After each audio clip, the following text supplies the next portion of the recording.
সাহাবার প্রশংসা আল্লাহ করছে, আল্লাযীনা হুমুল মামদুহুন ফি কালামিল্লাহ। আল্লাহর কালামের মধ্যে যারা প্রশংসিত, আল্লাহ যারা প্রশংসা করেন, আল্লাহ যারা গুণ গায়, তারার দোষ যারা তুকায়, এরা বেঈমান, এরা পথভ্রষ্ট, এরা পথহারা, এরা সৎ লোক নি, সৎ নি, এরা সৎ নি, এরা সৎ নি, এরা সৎ নি, এরা আল্লাহর আইন মানলো নি, আল্লাহর আইন মানলো নি, আল্লাহর আইন মানলো নি। দুঃখা দুঃখা দুঃখা হ দুঃখা দুঃখা দুঃখা দুঃখা সব দুঃখা। সৎ লোক কেমনে হওয়া যায়? আল্লাহর আইন খিতা। সৎ লোক কেমনে হওয়া যায়? আল্লাহর আইন খিতা। মুখ দিয়া সৎ লোক আর আল্লাহর আইন জফলে আল্লাহর আইন পাওয়া যায় না। মুখ দিয়া নিজের বুদ্ধিমত্তার আলোকে আল্লাহর আইন রে প্রতিষ্ঠিত করলে এটা আল্লাহর আইন হয় না। আল্লাহর আইন আল্লাহর কালাম, ও না? আল্লাহর আইন আল্লাহর, আল্লাহর আইন আল্লাহর, আল্লাহর আইন আল্লাহর কালাম। আল্লাহর কালাম রে যে মানবো সে আল্লাহর আইন মানলো, আর যে আল্লাহর কালাম রে মানে না সে আল্লাহর আইন রে মানলো না। আর যে আল্লাহর আইন রে মানলো না সে যদি আল্লাহর আইনের জোফে, তাহলে সে মিথ্যু।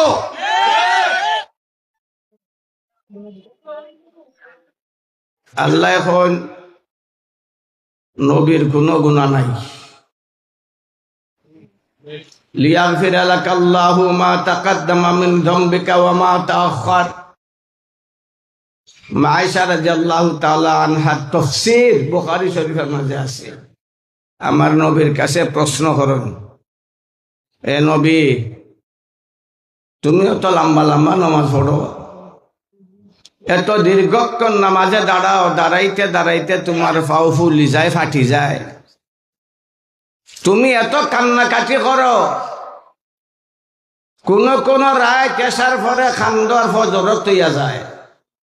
তুমি এত লম্বা সজিদা করো, আমরার সন্দেহ হয় তুমি মনে হয় আমরারে সারিয়া গেছো গিয়া।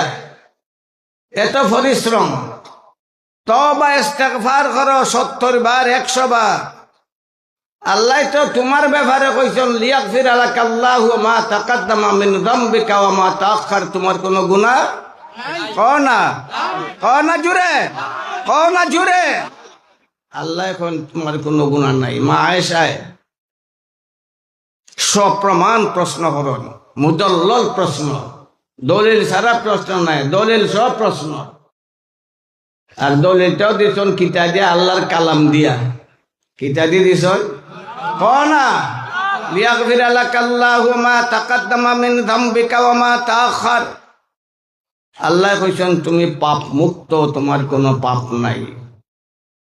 তাহলে বোঝা গেল মা আয়েশার প্রশ্নে আর কোরআন শরীফের আয়াত, এটাই বোঝা গেল নবীর কোনো পাপ আসেনি। জোরে মাতো না, জোরে মাতো না। আল্লাহ এখন পাপ নাই, আমার নবীর ব্যাখ্যায় কয় পাপ নাই, আর বন্দায় কয় নবীর পাপ আছে। আল্লাহর আইন মানছে, আল্লাহর আইন মানছে, আল্লাহর আইন মানছে। যে আল্লাহর আইন মানলো না সে সৎ লোক হইতে পারে না। যে আল্লাহর আইন মানে না সে সৎ লোক হইতে পারে না।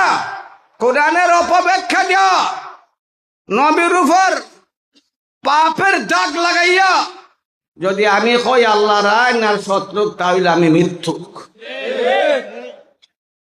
আল্লাহ এখন পাপ নাই। মা আয়েশার ব্যাখ্যা এখন নবীর পাপ নাই। আমার নবী ওইটারে স্বীকার করে লিছেন। আমার নবী ওইটারে না স্বীকার করে লিছেন। আমার নবী জবাব দেন, তাইনের প্রশ্নরে মানিয়া, তাইনের প্রশ্নরে হে না বেফায়, তাইনের প্রশ্নরে মানিয়া আমার নবী জবাব দেন, আফালা আকুনু আবদান শাকুরা, আফালা আকুনু আবদান শাকুরা। আমি কি আল্লাহর কৃতজ্ঞ বান্দা হইতাম না? অর্থাৎ আমার তওবা, আমার ইস্তেগফার, আমার কান্নাকাটি, আমার লম্বা লম্বা সজিদা, আমার দীর্ঘক্ষণ কিয়াম, এই সবগুলো আল্লাহর শুকরিয়া আদায় করার জন্য। এর দ্বারা বোঝা গেল নবীর ইস্তেগফার গুনাহ মাফের জন্য না শুকরিয়া আদায় করার জন্য? জোরে হও না।